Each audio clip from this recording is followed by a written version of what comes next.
Clasificación B, bajo supervisión de un adulto. Muy buenas tardes, amigas, amigos. Bienvenidos al Estado de la Nación. Les saluda Juan Carlos Calderón. Estamos con los hechos en caliente y un muy particular invitado especial esta tarde con ustedes durante estos 30 minutos por la circunstancia, por el hecho coyuntural que se ha dado, porque el Procurador General del Estado, doctor Íñigo Salvador, aquí presente con nosotros en la cabina de Radio Sucesos 101.7, fue parte fundamental en el juicio, en todas las etapas del juicio y ahora último en la sentencia de casación que se dio en este último recurso del caso. Con él vamos a conversar sobre, de alguna manera, los detalles de esta sentencia, de cómo se fue el juicio y qué se viene ahora. Doctor Salvador, buenas tardes, gracias por estar con nosotros. De hecho, hoy fue notificada la sentencia. Y luego de eso, ¿qué sucede? Muy buenas tardes, Juan Carlos, buenas tardes a la audiencia de Radio Sucesos. Efectivamente, el día de hoy ha sido notificada la sentencia en su versión completa y por escrito a todas las partes procesales. Eso abre hasta el día, hoy es martes, miércoles, jueves, viernes hasta las 12 de la noche, la posibilidad de que las partes procesales presenten cualquier tipo de solicitud de aclaración o ampliación de la sentencia, que es lo que se conoce como recursos horizontales.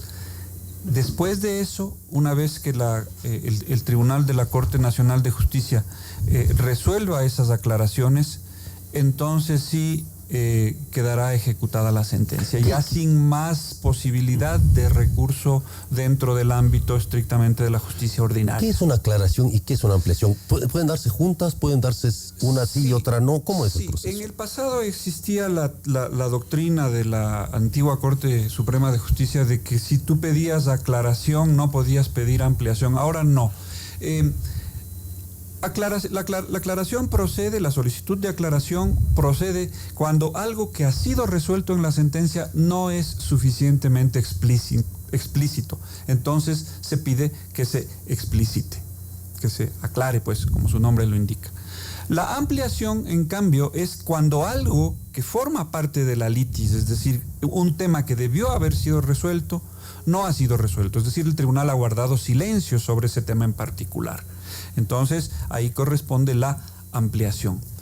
¿Y estos recursos afectan o no el contenido de la sentencia? No, la particularidad de estas dos solicitudes, en estricto sentido, justamente no son recursos porque no pueden cambiar el sentido de la sentencia.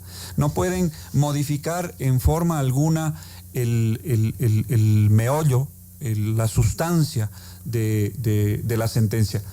Si es que aclaran, es decir, si es que lo que pretenden es explicitar el texto, esa explicitación naturalmente no podrá desviarse del marco general ya establecido en la sentencia.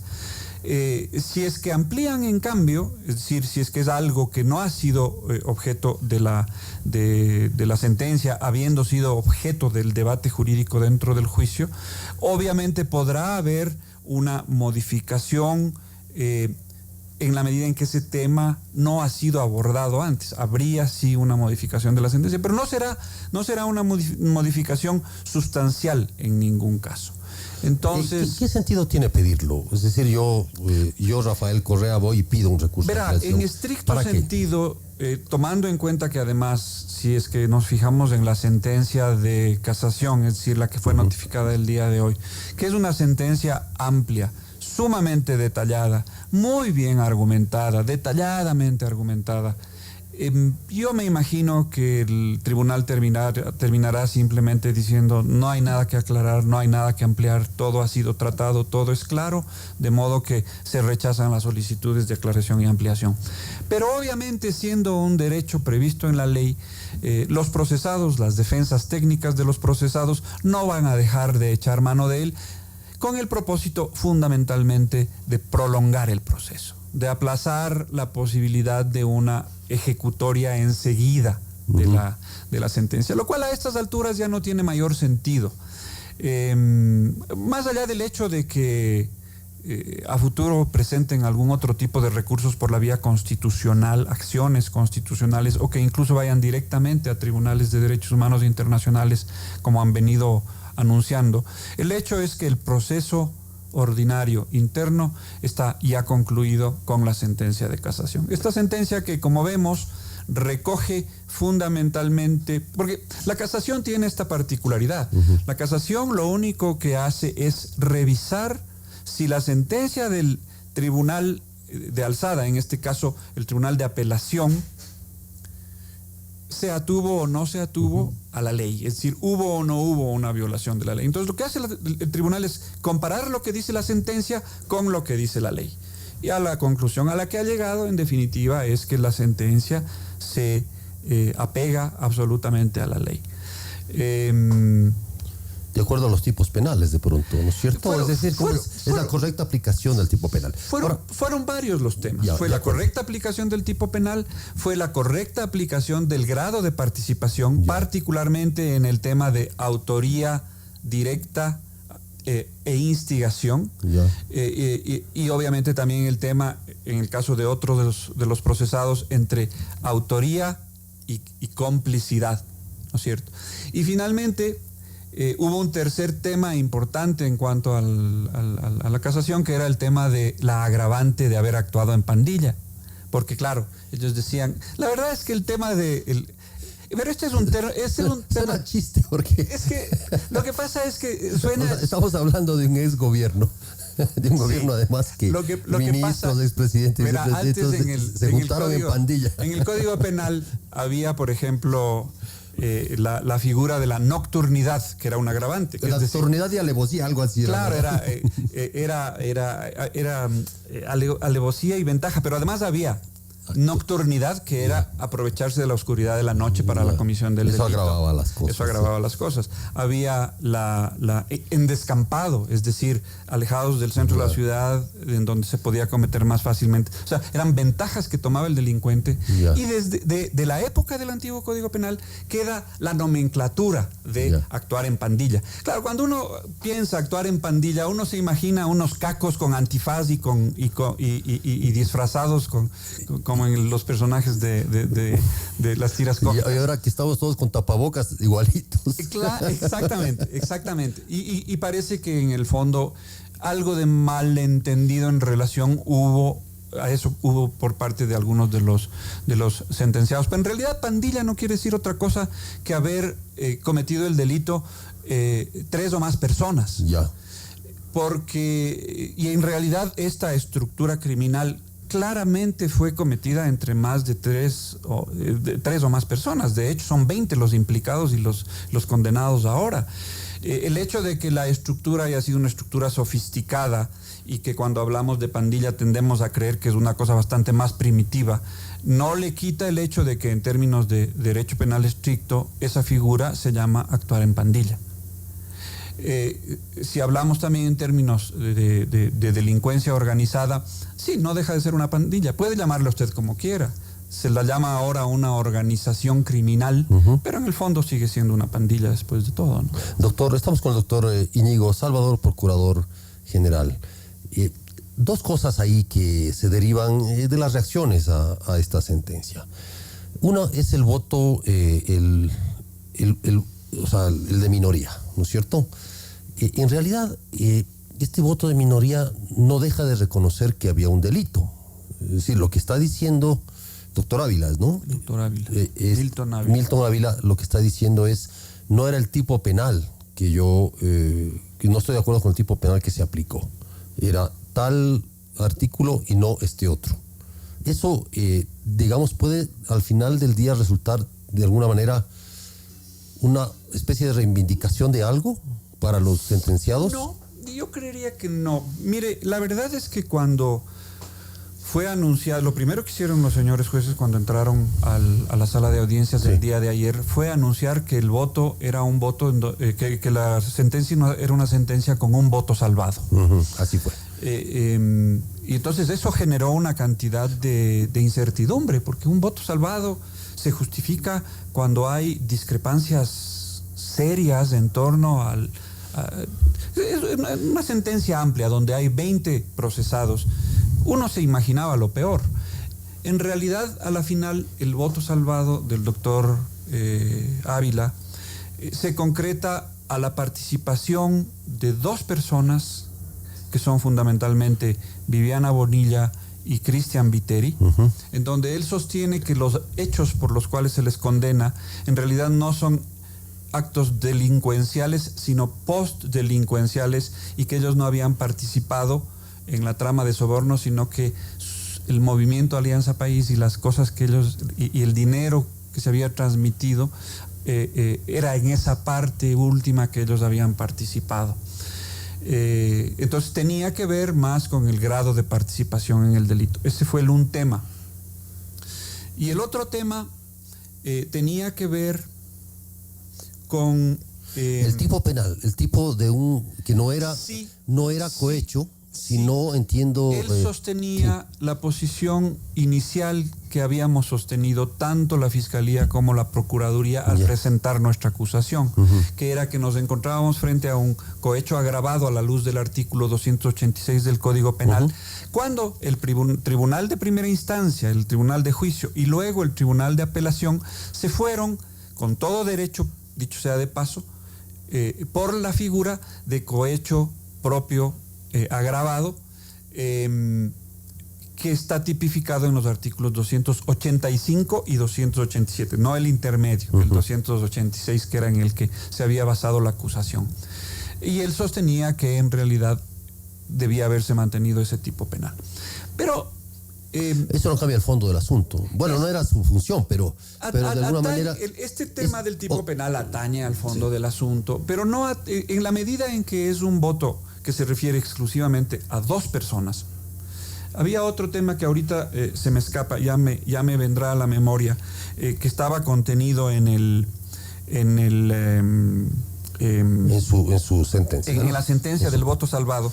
Ya me vendrá a la memoria. Que es... pero en definitiva, a lo que quiero llegar es que un voto salvado se justifica cuando los puntos de discrepancia entre el voto de minoría y los votos de mayoría son temas fundamentales. Cuando escuchamos la intervención del doctor Ávila,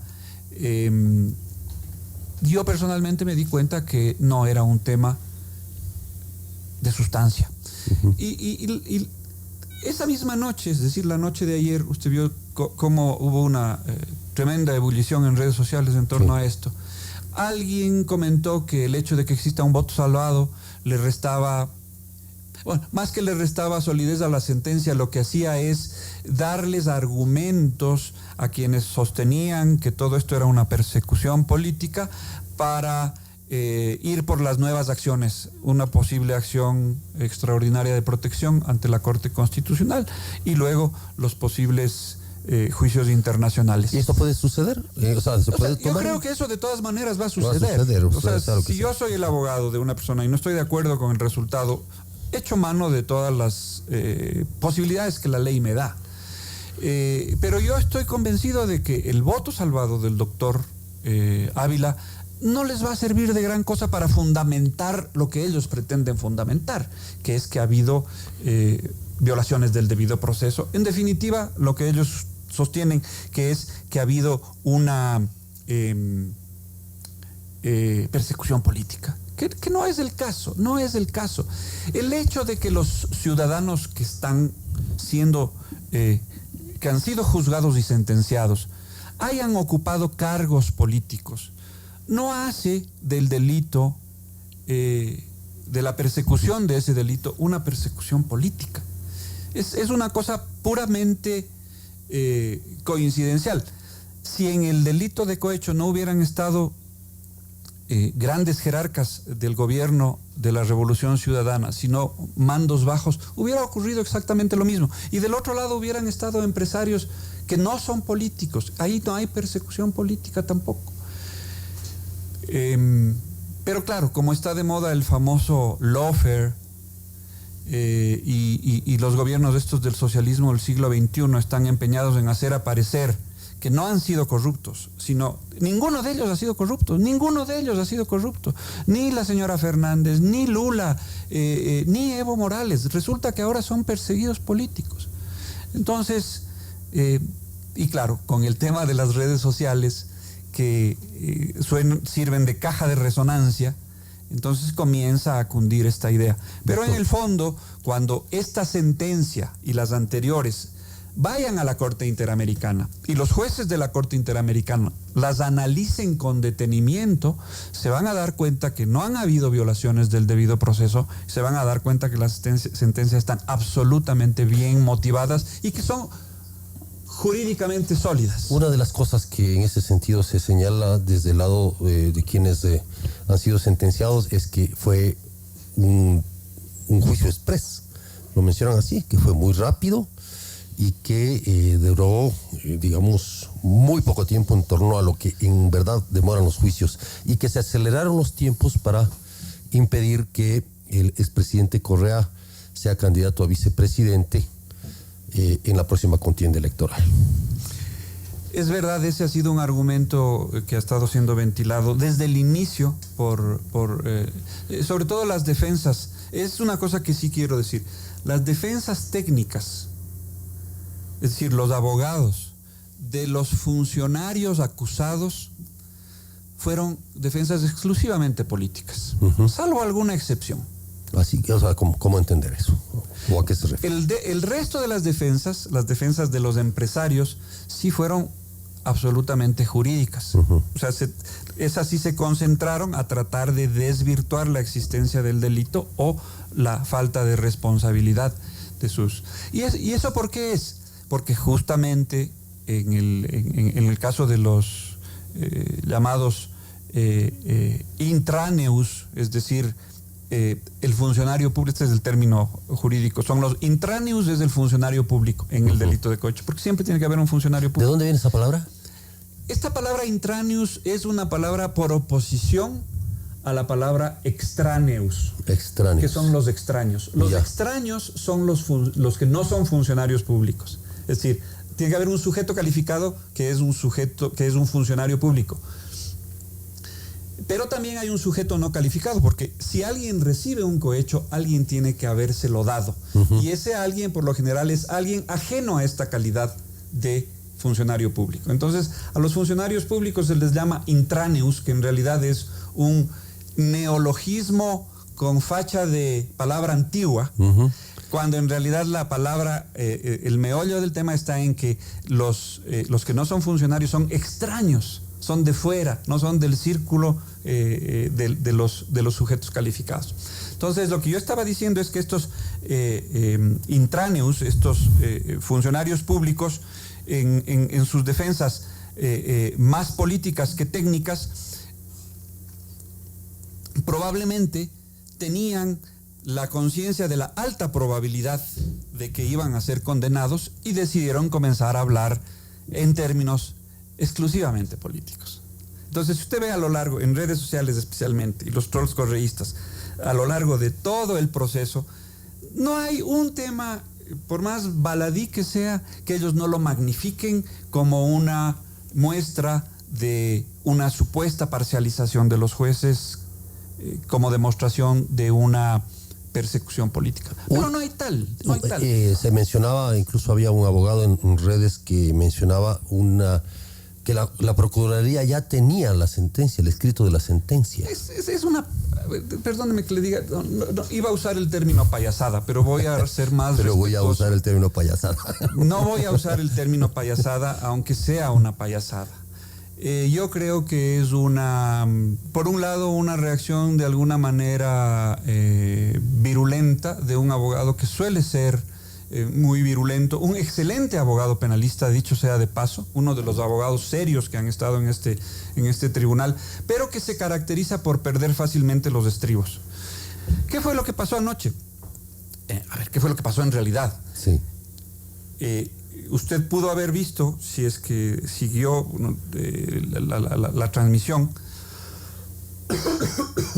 de alguna manera pudo ver cómo se desenvolvía la audiencia. Usted debe haber visto que el señor juez de la cadena Sí. leyó un documento voluminoso que era básicamente la parte final de la sentencia, en donde estaban los considerandos finales y la parte resolutiva, que la tenía perfectamente redactada. Y ofreció que en un corto plazo notificaría a las partes con la sentencia definitiva.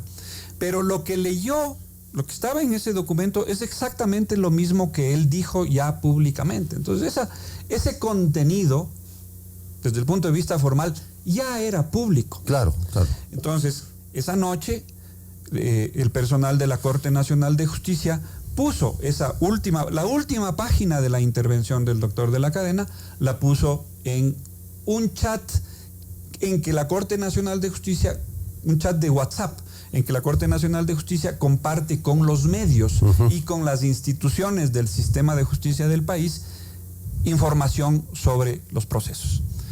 Y la Procuraduría recogió ese documento y lo puso en su Twitter. Resulta que eso, llegaron a decir los trolls correístas, llegaron a decir que la sentencia había sido redactada en la Procuraduría y pasada al juez de la cadena. Por Dios, o sea, es justamente de lo que le hablaba antes, es pensar con la mayor mala fe y malicia posible y dar por hecho cosas que solo en mentes enfermizas. En esa lógica. Doctor, estamos con el doctor Íñigo Salvador, Procurador General del Estado. Doctor, ahora viene el tema, y usted mencionaba en unas entrevistas anteriores, el tema de la reparación. Son 14 millones de dólares y pico de reparación. Se reparte en partes iguales, entiendo. Y sale a 700,000 por cráneo, ¿no? Y me decía que hay alguien que ya hasta quiere pagar de una, firmar los cheques. He recibido contactos de algunos de los abogados de uno de los procesados, sí. y quieren cumplir ya. Ya. Ahora, ¿cómo se aplica o cómo se cobra esa indemnización? ¿En cuánto dinero? Pero también hay otras partes de la sentencia donde mandan a recibir clases de ética y también a colocar una placa, sí, ¿no? sí. En el Palacio de Carondelet, una placa que dice los recursos públicos son para servir y no para servirse de ellos, algo así.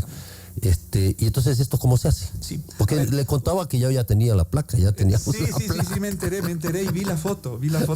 Esa no vale, dice usted, esa no vale. De ganas se gastaron esa plata, porque esa plata tiene que ser pagada por los propios condenados. Claro. A ver, recordemos que la reparación integral, sí, la reparación integral de la que habla el Código Penal, que es parte, no es parte de la sanción, es justamente reparación integral. Claro. La idea de la reparación integral es que quienes cometieron el delito procuren dejar las cosas en el estado anterior al cometimiento del delito. Ya. Reparación integral. Y entonces ahí usted tiene la reparación de los daños materiales y la de los inmateriales. Nosotros insistimos muchísimo a lo largo del proceso en la necesidad de que queden resarcidos tanto los unos como los otros. Y por eso, inicialmente nosotros, como Procuraduría, argumentábamos y exigíamos que los 7 millones y pico que fueron demostrados dentro del proceso como el monto al que habían ascendido los sobornos, tenían que ser multiplicados por 3. Y no solamente por 2. ¿Por qué por 3? Por 3 a la luz del artículo 286 del Código Penal, que decía justamente que la reparación integral será el triple del daño causado. El tribunal de primera instancia y luego el de segunda instancia dijeron no por 3, sino por 2, porque cambiaron de artículo relativo a cohecho. No cambiaron de delito, cambiaron de modalidad de cohecho. O sea, y les hicieron una rebaja. Y nos hicieron una rebaja contra la cual yo estuve, pero obviamente no soy yo quien para decirle al tribunal usted está equivocado. Lo que sí hicimos fue pedirle al tribunal de apelación que especifique, para no tener líos en el momento de la ejecución, porque eso ya es sabido. No, que cuánto te toca a ti, que cuánto me toca a mí. El tribunal nunca dijo cuánto tocaba a cada uno. Pedimos al tribunal que dijera cuánto toca a cada uno. Y el tribunal terminó estableciendo la cifra de 778,224 para los autores y 368.632 para los cómplices. ¿Ya? Pero esto es solamente el daño material. También hay un daño inmaterial, el daño inmaterial causado al Estado ecuatoriano por la vía de la pérdida de la fe y de la credibilidad del ciudadano común en sus instituciones, conceptos relacionados justamente con la lucha más a fondo en la corrupción. Y yo le veo como el peor de los daños de la corrupción esa pérdida de confianza del ciudadano en sus instituciones. Más allá del hecho de que la corrupción, como su nombre lo indica, corroe el tejido de la administración pública, permite que gente que no tiene derecho sea adjudicada a contratos, permite que gente que tiene un sueldo establecido de acuerdo con el escalafón previsto en el presupuesto general de la nación, se enriquezca recibiendo plata de otras personas a cambio de este tipo de prerrogativas. Entonces hay todos esos elementos y justamente son esos elementos los que toma en cuenta el Código Penal cuando dice multiplique el daño por el doble, por el triple o por el baremo que sea. El tribunal consideró que bastaba con multiplicar por el doble los 7 y pico millones para dar una cifra total de 14.7 millones, pero que por el para la reparación del daño material, pero que por el lado del daño inmaterial se podían hacer cosas adicionales. Entonces ahí estableció, uno, la colocación de una placa en el Palacio de Gobierno con un texto preestablecido en la sentencia que va en los términos que usted más o menos ha señalado. Que los condenados reciban un número determinado de horas de clase sobre ética pública, ética en la administración pública. Que la sentencia se publique en, me parece que 3 de los diarios, la parte pertinente de la sentencia en 3 de los diarios de mayor circulación del país. Pagado por ellos. Todo esto tiene que ser pagado por los condenados. Y finalmente me parece que incluía también una petición de disculpas pública en la Plaza de la Independencia de todos estos condenados. Eso va a ser un espectáculo. ¿Antes o después del cambio de guardia? La verdad es que todos esos detalles, no, ya fuera de broma, son detalles que tienen que ser cuidados. Y normalmente el tema de la reparación cae en manos de la Procuraduría General del Estado. Pero esto es novísimo, o sea, estamos abriendo camino, estamos haciendo camino al andar. Y claro, como hemos estado hasta este minuto embarcados en el proceso esperando que se ejecutaría la sentencia, a todos estos temas aún no les hemos dado toda la cabeza que deberíamos darles. Por ejemplo, ¿quién en el país puede dar estas famosas clases de ética pública a un grupo de personas que van a estar encerradas en centros de rehabilitación? Entonces, a lo mejor la salida es unos cursos online, ahora que estamos pero tiene que ser alguien experimentado, alguien que sepa de lo que está hablando, y que sepa hacerlo por esta vía. Ahora, estas personas sentenciadas deben tener la obligación de recibir esas clases, evidentemente, ¿no? Es que no pueden negarse a hacerlo, ¿o sí? No, pues es parte de la sentencia, ¿no? Es como si se negaran a cumplir la sentencia. Voluntarios, por favor, para darle clases de ética pública a Rafael Correa y a Jorge Glass.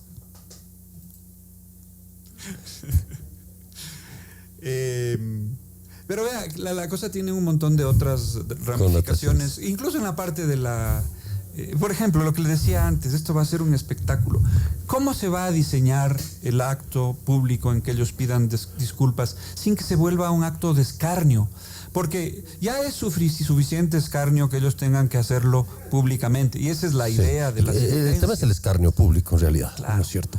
Pero sin que sean sujetos a tratos crueles, inhumanos o degradantes, porque esa obligación de proteger esa dignidad que la tiene hasta el último condenado, así es, no sea violada. ¿No doctor, hay que pensar en todos esos Salvador, estamos por terminar. Nada más le pido una última reflexión sobre este caso. A usted, como ciudadano, como abogado del Estado, ¿qué le trae este juicio, esta sentencia? ¿Cuál es su reflexión? Quizá más personal sobre este tema. Mi reflexión más personal en relación a esto es que este caso demuestra que en la sociedad ecuatoriana y en la institucionalidad ecuatoriana subsistía vivo el fuego de la integridad, un rescoldo, un carbón encendido, todavía al rojo, que no se veía simplemente, a simple vista, que simplemente necesitaba ser avivado por una coyuntura como la que estamos viviendo. Y esa coyuntura no es fortuita, o a lo mejor es fortuita, pero es afortunada. Una coyuntura en donde ha habido mujeres valientes, como la doctora Daniela Camacho sí. Y como sin duda, y la más valiente de todas, la doctora Diana Salazar, que no han tenido ningún tipo de temor, que nos han dado a los varones lecciones de lo que es verdadero coraje, de lo que es verdadero valor. La doctora Salazar en alguna entrevista dijo una vez: si tú eres fiscal no puedes tener miedo, cuando el sentimiento natural de la persona es cuando se ve enfrentado a fuerzas que le superan, es tener miedo. Y ella dijo: no hay que tener miedo. Y entonces eso es admirable. Es admirable, y es doblemente admirable si viene de una mujer, y triplemente admirable si viene de una mujer de raza negra, que han sido los vilipendiados, los marginados de la sociedad, y que de pronto viene y nos dice: lo mío no es debilidad, ese pertenecer a una minoría, a dos minorías, me da más fuerza, porque probablemente no tengo rabo de paja, no me caso con nadie. Entonces mi testimonio y mi homenaje de absoluto respeto a Diana Salazar, a la doctora Daniela Camacho, a los 9 jueces de la Corte Nacional de Justicia, incluido el doctor Milton Ávila, porque probablemente él creyó una necesidad de conciencia emitir su voto salvado, un voto salvado que, como he dicho, no altera la sustancia de la sentencia de mayoría. Quiero también creer que en esta confluencia de personas, la Procuraduría General del Estado y su titular hemos tenido algún papel medianamente importante. La Procuraduría, si bien nos hemos concentrado en el tema de la reparación, hemos trabajado en coordinación cercana, codo con la Fiscal General del Estado, aportando sobre todo con sustento jurídico que ha sido recogido por la Fiscalía. En realidad ha sido una fertilización cruzada. Nos hemos un trabajo intraalimentado, han funcionado juntos. Y creo que hemos hecho un trabajo muy importante. Entonces, y eso ha permitido que esa llama de la integridad, de la transparencia, de la honestidad intrínseca al ecuatoriano brille nuevamente. Y eso nos dé una esperanza a futuro de que podemos luchar contra la corrupción. Podemos quizás no erradicarla, pero reducirla a su mínima expresión. Y que lo único que hace falta es un trabajo tenaz, sistemático, y como nos lo han enseñado estas personas a las que acabo de referirme, valiente. Aquí no hay... Cuando uno trabaja con la ley en la mano, esa misma ley te servirá en el futuro de escudo cuando alguien quiera pedirte cuentas. ¿Por qué hiciste eso? ¿Fue persecución política? No, señor, aquí está la ley. La ley me obliga a presentarme como acusador particular cuando de por medio está el interés estatal. Yo no hice sino lo que me correspondía hacer. Y no se trata de procedimientos o de comportamientos heroicos. Es lo que un ciudadano de bien hace cuando se encuentra enfrentado al mal y a la corrupción. Gracias al doctor Íñigo Salvador por haber estado con nosotros. Realmente él ha puesto el punto central al final de su intervención, más allá de los detalles, ¿no es cierto, doctor Salvador, de lo que significó esta sentencia y de lo que ha implicado para el país, queda precisamente lo que usted destaca, esta reserva moral, diríamos, que finalmente, de alguna manera, puede poner esperanza a los ecuatorianos de que la impunidad, que ha sido siempre el deporte nacional, la impunidad en todo sentido, pueda tener término algún momento. Gracias, doctor Salvador. Nosotros volvemos tras un corte con Jonathan Carrera, periodista, colega, amigo y gran contador de historias. Ya volvemos.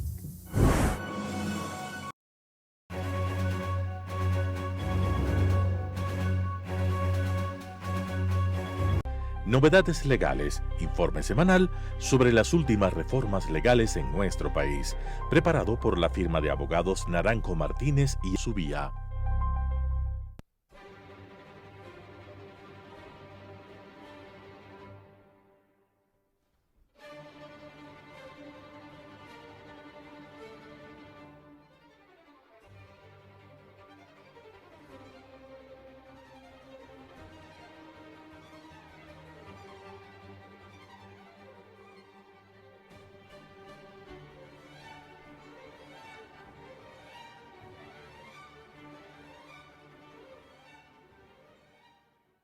Novedades legales, informe semanal sobre las últimas reformas legales en nuestro país, preparado por la firma de abogados Naranjo Martínez y Subía. ¿Aún no has decidido qué hacer con la educación de tu hijo? ¿Estás buscando un centro de desarrollo infantil para tu pequeño? Preescolar El Parque es la solución. Nuestro compromiso continúa con la educación de los niños. Simplemente nos adaptamos a la nueva normalidad, aprendiendo en casa. Matrículas abiertas para el año lectivo 2020-2021. Aprovecha esta super promoción. Para los niños que se matriculen desde el 15 de agosto al 15 de septiembre de 2020, sortearemos 3 kits escolares. Comunícate ya al 0997-372-081 y sé parte de la gran familia El Parque. Recuerda, 0997-372-081. Preescolar El Parque. Somos tu mejor opción en educación inicial. Atienda. Todos los días avisos clasificados gratuitos. Sintonice Telesucesos en Canal 29 UHF. Al inicio de cada programa, un segmento de 5 minutos. En el transcurso del día, dentro de nuestra programación y durante 60 minutos, de 8 a 9, y su reprise de 17 a 18 horas, de 22 a 23 horas. Tu anuncio saldrá durante 2 semanas dentro de nuestra programación regular. Avisos clasificados gratuitos por Telesucesos. El Estado de la Nación.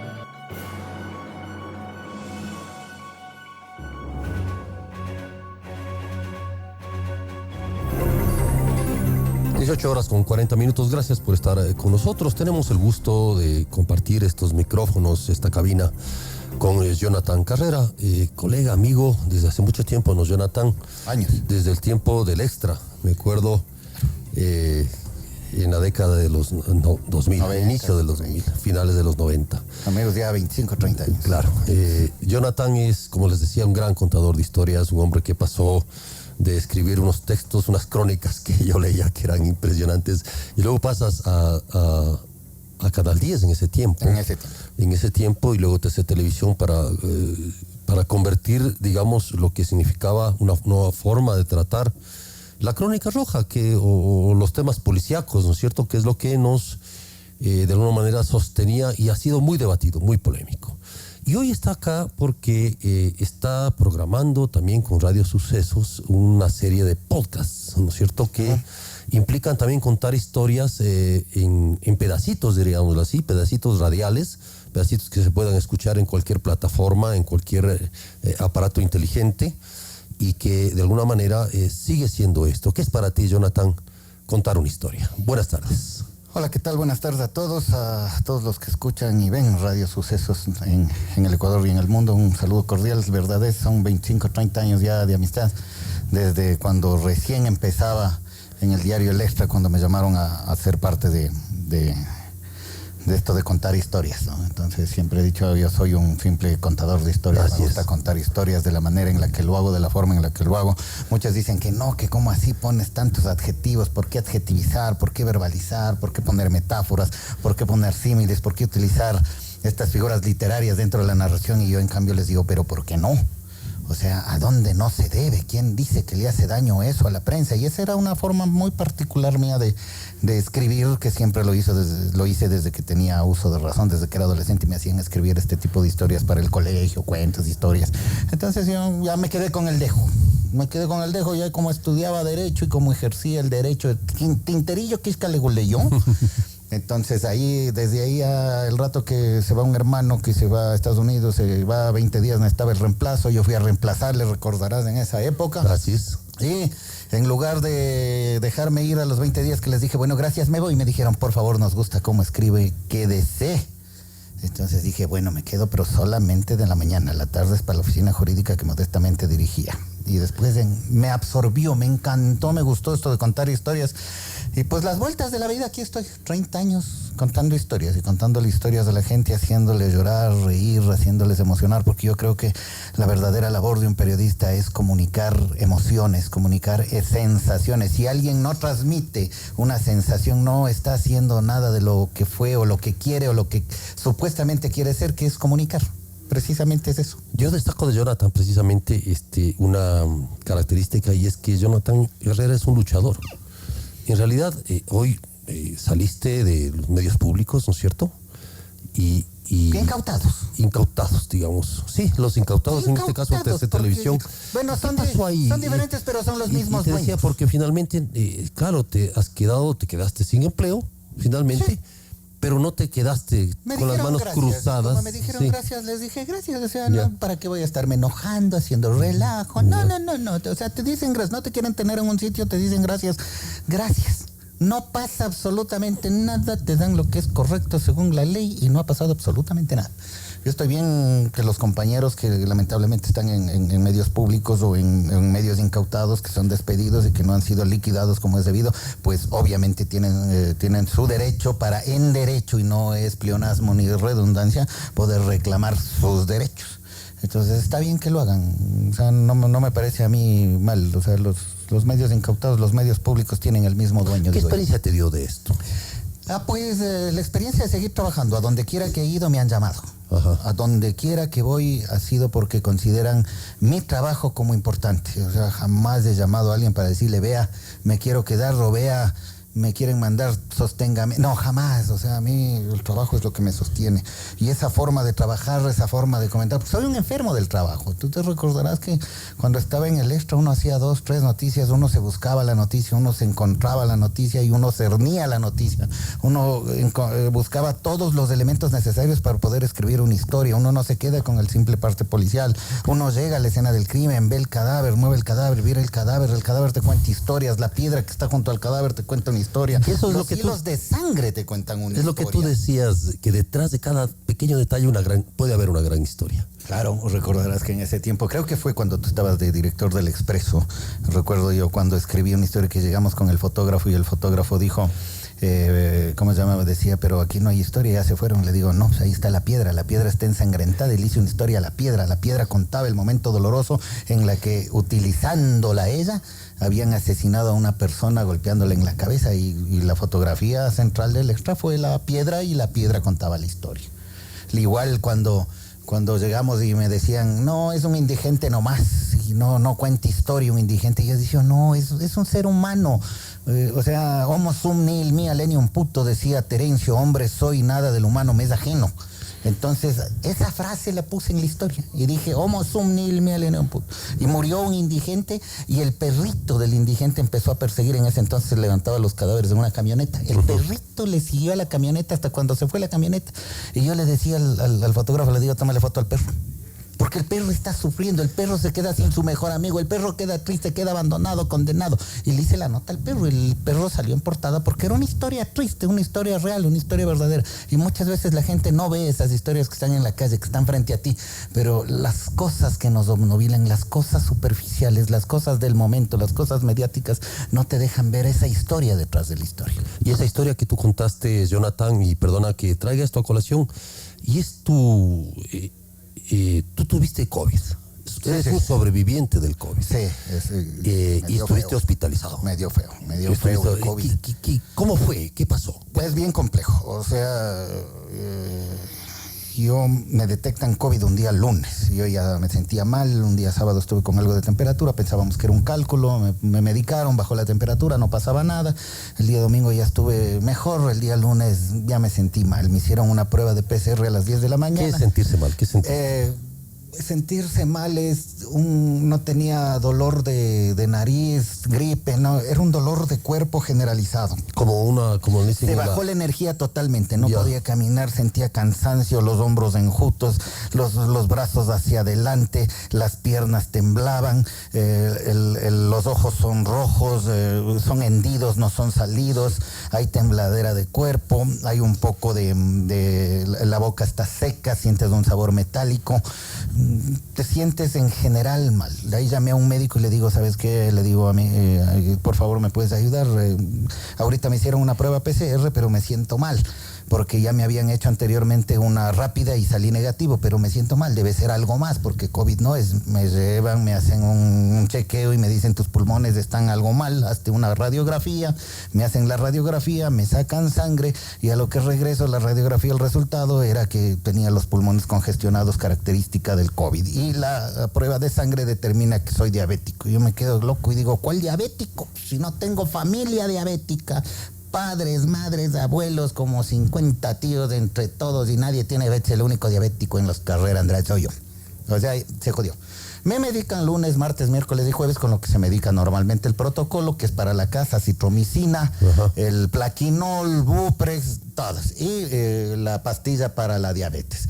Pero al parecer la diabetes era tan avanzada y estaba tan mal que... ¿Nunca tuviste síntomas? Nunca, nada. A mí en el hospital me decían, vea, señor Carrera, ¿usted tenía sed? No. ¿Usted tenía hambre? No. ¿Usted pasaba sin energía? No. Yo digo, ¿y entonces a dónde?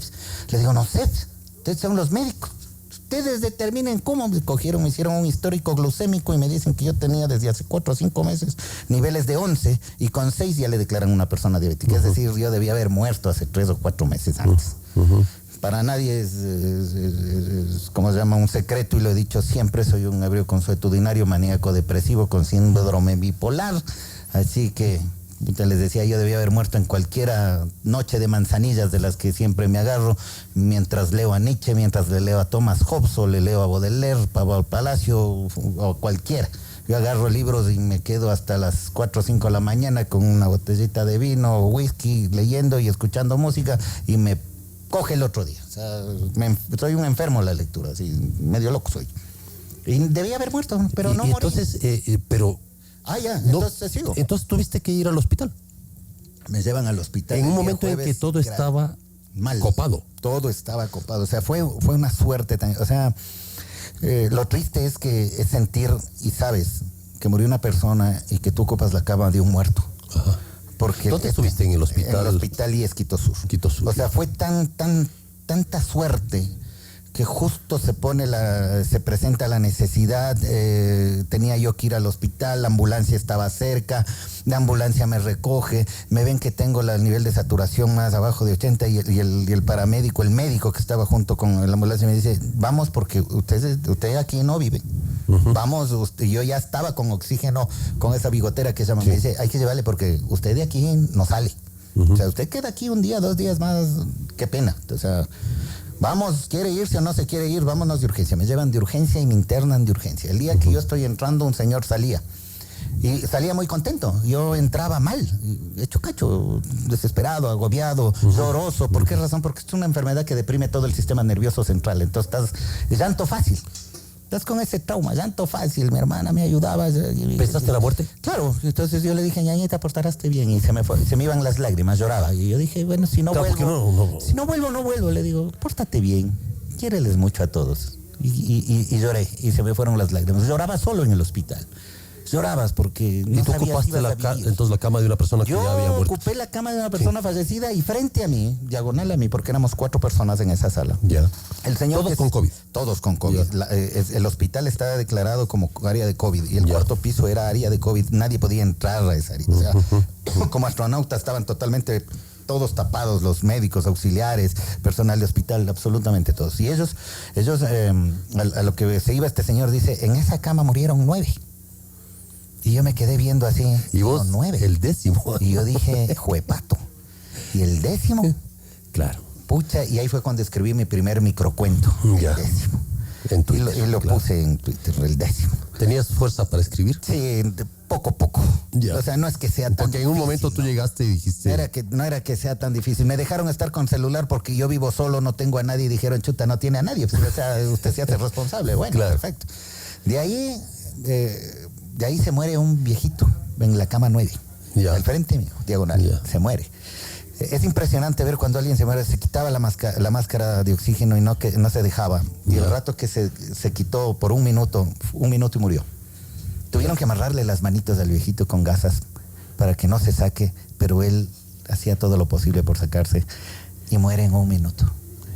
De ahí duró como 5 o 10 minutos la cama vacía. Inmediatamente la limpiaron, la arreglaron y ya vino otra persona que luchaba también contra el COVID. O sea, no descansan los médicos, no descansan los auxiliares, no descansan el personal. Es impresionante ver cómo trabajan allá adentro. Uno se queda pensando en cuál es el nivel de una enfermedad que te mata por imprudencia. Ajá. El COVID mata por imprudencia, el COVID no mata si no es avisando. La gente sale imprudentemente, la gente hace fiestas imprudentemente, la gente toma el trago de la misma copa y ahí es cuando se enferman. Y cuando no hay una cama, sabes la diferencia entre la vida y la muerte. Llega el 11º. El 11º llega un señor que se murió en 2 días. Y el señor tosía el primer día. El segundo día ya le pusieron pañal, ya no podía más, ya no podía levantarse, tenía que estar siempre con oxígeno. A la medianoche... Oye, una enfermedad maldita. Maldita, desgraciada, te mata feo. Y te mata solo, porque estás solo en el hospital. No tienes a nadie, tus familiares medio reciben una visita, porque no pueden entrar. Es una enfermedad que te mata en medio de una angustia y una desesperación infinitas. Te pones a pensar en absolutamente todo. Entonces dices, bueno, ya a mí a la final me han amenazado matar 23 veces y yo decía, cuando venga la muerte, yo quiero decirle, ¿por qué has tardado tanto? Hace tiempo que te esperaba, pero uno espera una muerte que 3, 4 heroica, un accidente, algo, no, una muerte así, ¿no? Pero claro. No una muerte tan pendejico, Juda, de irte acabando, de que la luz se te vaya extinguiendo. Y al 11º le veo, me levanto yo de la cama. Le dice el médico, porque estás al frente, ¿no? El médico le dice, señor, tenga la gentileza, autoríceme a ponerle el respirador mecánico. Solo hay 2 posibilidades, o se pone o se muere, autoríceme. Y el señor le dice, me imagino, le dice, bueno, dice, ya, perfecto, cojan los auxiliares de este rato, urgente, a preparar el respirador mecánico de una persona que había fallecido para ponerle al señor, para tratar de salvarle la vida a él. Yo me levanto al baño, le levanto los pulgares y le digo, vaya al respirador, por su familia, por usted, meta ganas. Y el hombre me levanta el pulgar y me siente con la cabeza. Me voy al baño, salgo del baño, me acuesto y empieza a sonar durísimo después de unos minutos el respirador del señor. Mientras preparaban el respirador mecánico. El respirador, la máscara empieza a sonar durísimo. Yo me levanto, digo, ¿qué pasará? Le quedo viendo y veo algo que estaba dentro del cuerpo de ese señor. Me veía. No me veía con angustia, con temor, con desesperación. No me veía diciéndome, sigues tú. No, era una mirada fría, seca, sin sentimiento, sin miedo, sin temor. Era algo que me veía con los ojos de este señor. Y esa mirada era... la muerte. Me imagino que sí. Yo pienso que era la mirada de la muerte. Yo no sentí miedo, no sentí temor, no sentí pavor. No sentí nada. He visto esa mirada 2 veces en mi vida y esta vez las veo 4 veces porque por mi trabajo he visto miles de cadáveres, a 3 diarios mínimo por 30 años yo he visto miles de cadáveres, pero ya los veo sin vida, ya no hay nada dentro, es carne muerta, pero en esta vez yo vi el exacto momento en que algo se llevaba lo que podemos llamar alma o espíritu y me quedó viendo. Caminé los 3 metros hacia la puerta, les grité a las enfermeras que vengan pronto y lo único que hicieron es tocarle, cerrarle los ojos y decir, está muerto. La enfermedad le mató en 30 segundos. 30 segundos el hombre estuvo muerto. Jonathan, ¿en qué momento tú pensaste que ibas a morir y en qué momento pensaste que ibas a vivir? Cuando entré. ¿O supiste que ibas a vivir? Cuando entré, ya cuando supe que iba a vivir fue cuando empezó un punto. Empezaba de 80, 82 el oxígeno, subía a 83 y tú sentías que un punto te daba una alegría. Claro. Y te medían y te decían un punto 84. de oxigenación. Claro, la saturación de oxígeno en sangre. Sí. Entonces decían 84, 85, 86, qué bien, 90, 90. ¡Qué alegría! No se agite quietos. Pero uno empieza a sentir, y escribí también otro microcuento, la alegría que significaba poder acabarte el desayuno. Ajá. Porque no comías, no almorzabas, no podías comer, no podías tragar. Pero no era porque tenías cerrada la garganta como una neumonía o una bronconeumonía, era por la fatiga, no podías comer de fatiga. Eran los pulmones los que estaban congestionados y te ponían la hexoparina para evitar los trombos y te ponían la dexametasona para combatir el COVID, te ponían corticoides y me inyectaban 4 veces para evitar que se suba la glucosa y que la glucosa evite que el antibiótico haga efecto. Claro. Es decir, cualquier rato me daba algo y ahí quedaba, es así. Y poder acabarte el desayuno ya era un triunfo. ¿Por qué es grave tener diabetes cuando se tiene...? Porque me explicaban los médicos que, a ver, COVID y diabetes, la diabetes es una enfermedad que te quita la energía, te inflama todas las células del cuerpo y te acaba todos los órganos. En ese nivel de bajón de energía, sin defensa, sin nada, entra el COVID, hace trombos en cualquier parte del cuerpo, no solamente en el pulmón, y te mueres. Así de simple, te da el paro cardíaco y quedas ahí. COVID e hipertensión, similar hecho, es gravísimo. Mi riesgo de muerte de 2% subió a 25%. Ese fue el riesgo de muerte mío, 25%. Debe haber estado más de que acá. Alguien que tenga COVID, hipertensión y diabetes, 50% de muerte. Casi no sale. Es muy difícil. Y Jonathan Carrera salió... ¿Cuánto tiempo estuviste? 13 días. Con las uñas del hospital y esa mirada gélida que tuviste. La mirada... No te vio a ti a los ojos. Ni siquiera gélida, porque no es que no me heló la sangre, era algo que te veía sin reírse, sin nada, solamente me quedó viendo. Y yo le quedé viendo, nada más.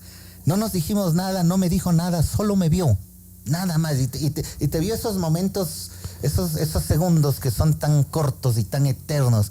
Y después, ya cuando amortajaron el cadáver y se lo llevaron, es un silencio profundo, un silencio ensordecedor. El grito de la muerte te retumba en los oídos y empiezas a sentir ese mareo que sentí cuando se murió el 10º. Sentí el mismo mareo y sentí el mismo olor a nada del primer fallecido. 4 de la mañana se empezaron a oír los gritos en el parqueadero de la familia, creo yo y asumo, de la familia del 11º que gritaba, ¿por qué, papá? ¿Por qué tú? Y gritaban por su padre. Y eso, en cambio, empezó a llenar la noche y la madrugada. Y tú te sentías mal, y tú sentías miedo. Y tú decías, ¿qué es lo que va a pasar? ¿Qué es lo que va a suceder? Por eso le digo a la gente, tienen que cuidarse, porque esto no empieza y no acaba. Esto va a estar, y va a estar siempre. Y si la gente no aprende a cuidarse, en un descuido, en una imprudencia, el virus se los lleva y va a llegar la muerte que va a reclamar esas vidas. Gracias, Jonathan, por haber estado con nosotros. Esta que es una de las historias. Estas son una de las historias, pero que ahora nos contará porque es una historia de su propia vida, de su propia experiencia.